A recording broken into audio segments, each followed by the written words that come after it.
Voilà. Donc Marie-Antoinette est loin d'être idiote. Alors il y a eu des reines de France idiotes. Hein. Marie-Thérèse, la femme de Louis XIV, est non seulement moche, mais en plus complètement stupide. Hein. Elle a un problème sans doute de génétique, puisque il se marie entre cousins et je crois que Louis XIV et sa femme sont 2 fois cousins. Donc c'est-à-dire que leurs parents étaient cousins et eux-mêmes sont cousins. Vous voyez, donc ça peut pas, à un moment, il y a un problème, quoi. Elle, ça se voit, à son faciès. Bon, n'oubliez pas non plus que son frère n'arrivera jamais à avoir de descendance. Bref, peu importe. Donc, Marie-Thérèse est franchement idiote. Marie Ledzinska, la femme de Louis XV, elle, au contraire, est très intelligente. Euh, Marie-Antoinette, elle est d'une intelligence tout à fait moyenne. Donc, c'est-à-dire qu'elle n'est pas plus stupide que vous et moi. Alors, on sait qu'elle n'est pas très cultivée, elle a horreur de lire. Bon, elle lit néanmoins parce qu'elle s'y sent obligée, euh, mais c'est pas quelqu'un qui est profondément idiot. Alors, c'est une fille qui adore la mode, mais qui a conscience, par exemple, de ne pas être très jolie. Mais elle a du charisme et du charme.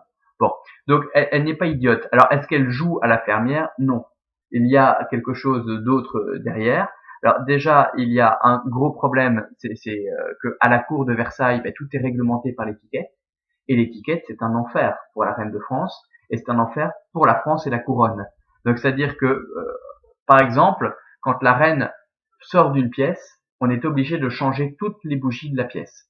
Alors, les bougies, il y a 2 types de bougies à l'époque. Vous avez les bougies qui sont faites en cire et en graisse animale, qui coûtent pas très très cher. À Versailles, toutes les bougies sont en cire d'abeille, donc ça coûte une fortune. Quand la reine sort d'une pièce, on est obligé de changer les bougies. Qu'est-ce qu'on fait des bougies? Parfois même, elles n'ont pas été allumées. Hein. Que fait-on des bougies? Ben, la personne qui est préposée au changement des bougies peut les revendre et garder l'argent. Donc ça coûte une fortune. Imaginez la reine qui traverse les pièces pour se rendre d'une pièce à une autre, par exemple qui traverse son appartement pour aller dans l'appartement du roi, ben, on change toutes les bougies. Si elle le fait 3 fois par jour, on change les bougies 3 fois par jour. Donc ça coûte une fortune. Même chose, quand la reine fait quelque chose, offre un cadeau à quelqu'un, bien la personne en déduit que tous les ans, à la même date, elle va devoir recevoir le même cadeau. Donc Marie Ledzinska, un jour, a offert une paire de gants à son dentiste. Eh bien, tous les ans, à la même date, le dentiste de la reine se rend auprès de la reine pour recevoir sa paire de gants, même sous le règne de Marie-Antoinette. Donc, ça coûte une fortune, c'est plus possible. Et donc, il faut absolument faire des économies. Alors, Louis XVI et Marie-Antoinette ont essayé de réformer ce système de l'étiquette qui coûte trop cher, mais il n'y a rien eu à faire. Ça rapporte tellement d'argent à tellement de gens que ça ne marche pas. Ils n'ont pas pu faire ces réformes. Alors que fallait-il faire? Bien, il fallait s'évader de la cour. Donc le roi ne peut pas le faire, mais la reine, elle qui a moins d'obligations, peut le faire. Donc c'est pour ça que Marie-Antoinette prend possession, que Louis XVI lui offre le petit Trianon, parce que le petit Trianon va lui permettre de vivre loin de l'étiquette et donc de faire des économies pharaoniques, des économies énormes à la couronne. Ça, on l'oublie souvent. Donc c'est-à-dire que nous, on a toujours l'imaginaire post-révolutionnaire, l'imaginaire républicain français, qui veut que Marie-Antoinette était un peu une tête en l'air et une dépensière. En fait, non. Elle a permis à la couronne de faire beaucoup d'économies en partant vivre régulièrement, en faisant des séjours au Petit Trianon. Quant au hameau de la Reine, donc ce faux village factice, dont vous voyez des représentations ici, eh bien, il y avait de vrais potagers. Donc, c'est-à-dire que dans le hameau de la Reine, on produit vraiment des fruits, des légumes, de la viande et des laitages qui vont permettre d'alimenter la cour et donc de faire des économies. Vous avez de vrais fermiers qui sont affectés à l'entretien de tout cela. Et cette ferme est toujours en activité à l'heure actuelle. Donc, c'est-à-dire que si vous allez à Versailles, vous pouvez toujours manger dans un restaurant à côté qui dépend du château et qui est alimenté par tout ce qui est produit dans le potager du roi et dans le potager du hameau de la reine. Donc, c'est-à-dire que ça permettait aussi de faire des économies. Et puis, il y avait aussi donc ce besoin de se rapprocher de la nature pour fuir l'étiquette. N'oubliez pas que Marie-Antoinette, elle a vécu en Allemagne et en Autriche, des endroits où l'étiquette n'existe pas et où les enfants pouvaient s'ébattre dans la nature, les enfants des cours royales. Donc, elle manque de cela. Donc, revenir de manière un peu caricaturale à cet état de nature rêvé, ben, c'est en fait un souvenir d'enfance révolu. Donc, avec toutes les déformations qui vont avec.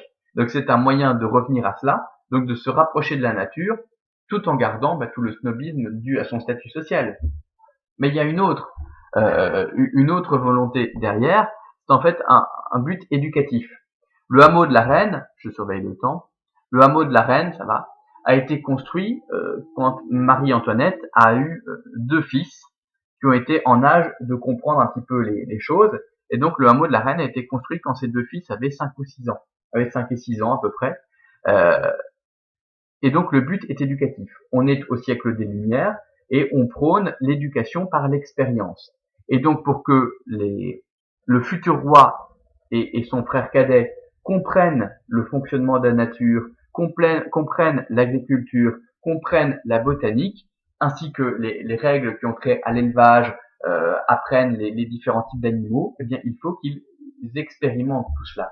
Et donc le meilleur moyen, c'est d'avoir une ferme dans laquelle on va leur montrer tout cela. Et donc il y avait aussi un but éducatif pour les enfants royaux, c'est-à-dire qu'ils vont voir, expérimenter l'agriculture, expérimenter la culture et l'élevage des animaux dans cette vraie fausse ferme, puisque c'est une ferme qui est une ferme de théâtre, mais qui fonctionne vraiment. C'est une vraie ferme, même si vous avez tous les éléments d'un château qui constituent ce faux village, hein, pour avoir le confort nécessaire à l'éducation des princes, mais ça a aussi été fait à un but éducatif. Et ça n'a pas été fait pour durer. Donc c'est-à-dire que quand les princes auraient eu 12 ou 13 ans, tout ce faux village aurait été abattu. Il n'a pas été conçu pour durer, il n'y a pas de fondation. Donc tous les bâtiments qui sont en torchis, en papier mâché, sans fondation, forcément pourrissent très vite. Et donc, il a fallu constamment restaurer cela après la chute de la monarchie, puisque ce village n'avait pas été conçu pour durer. Alors que s'est-il passé? Eh bien, en fait, comment elle s'appelle, l'impératrice Eugénie, qui est la première à avoir collectionné les objets qui ont appartenu à Marie-Antoinette, a fait restaurer ce village. Alors on a regardé, les maisons qui étaient en trop mauvais état, on les a rasées, et puis les maisons qui étaient plus belles et qui étaient en bon état, qui n'avaient pas trop pourri, on a commencé à les restaurer petit à petit. Et donc c'est de là qu'est venu cet intérêt pour ce village, c'est ça qui a sauvé ce village. Mais s'il n'y avait pas eu la Révolution française, ce village n'aurait vécu qu'une dizaine d'années, et puis on l'aurait supprimé. Il n'avait qu'un but éducatif. Voilà. Bien, ça clôture un petit peu ce que je voulais vous dire. Oui, c'est ça. Donc la nostalgie d'élite pour un paradis perdu. Une élite qui n'a plus l'occasion de faire corps avec la nature et donc qui va chercher à se rapprocher d'une nature rêvée, d'une nature idéalisée. Voilà. Bien. Et donc c'est exactement la même chose dans l'Antiquité à l'époque de Tibulle. Il va de soi que Tibulle n'a jamais cultivé de salade, et pourtant il nous fait un texte où il nous parle du bonheur de pouvoir cultiver ses salades. Donc c'est cela, c'est l'évocation pour l'élite d'un état proche de la nature auquel elle n'a plus accès qu'à travers une nature fantasmée, rêvée. Et elle a bien conscience que ce n'est pas cela la réalité. Voilà, je vous remercie. Donc ça clôture ce commentaire sur le texte de Tibulle, et on se retrouve jeudi pour le texte suivant. Bien, merci.